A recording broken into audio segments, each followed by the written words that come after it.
ઉકેલો નથી કે તાત્કાલિક પોલીસે ઉકેલ્યા ન હોય, એ બદલ હું રાપર પોલીસ સ્ટેશન, ડીવાયએસપી સાહેબ અને પીએસઆઈ સબનો હું અહીંયાથી હાર્દિક સ્વાગત કરું છું. હાલો જામ્યો જવે તું ડૂકો ના લેવરાવ. પછી રાપરની અંદર સાહેબ મારા તાલુકાની અંદર એજ્યુકેશન થોડુંક ઓછું છે સાહેબ, એના કારણે ટ્રાફિકનો હલ રહેતો હોય છે. કેમ કે 52 ગામડા છે અને 200 વાટું છે સાહેબ શ્રી. તો એના માટે નાનકા મોટા વ્યક્તિઓ ઘણા બધા આવતા હોય છે મારા તાલુકાની અંદર.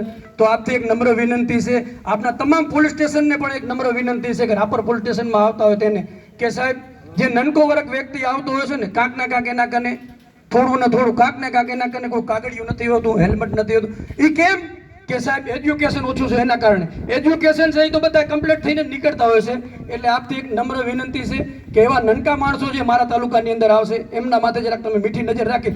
ગુનેગાર છે એને તમે સજા આપો એનાથી અમને કોઈ વાંધો નથી, ગુનેગાર હોય અને તમે સજા આપો એમનાથી અમને કોઈ વાંધો નથી. પણ જે નનકી વર્ગનો જે મર્યો છે, આગેવાન કને કોઈ નથી જતા બચારા નનકા વર્ગ, પોલીસ સ્ટેશન સુધી નથી પહોંચતા. કેમ કે એમને ખબર છે કે આ કામ નહીં થાય. અમારા કને ઘણા બધા એવા વ્યક્તિઓ આવતા હોય છે કે બાપુ અમાને બહુ તકલીફ છે, અમે આમ જ્યારે જાય છે ને એટલે કીધું આ ફેરે જ્યારે પણ આવું પોલીસ સ્ટેશન લોક દરબાર કેવું હશે અમે તમારી 100% રજૂઆત કરશું.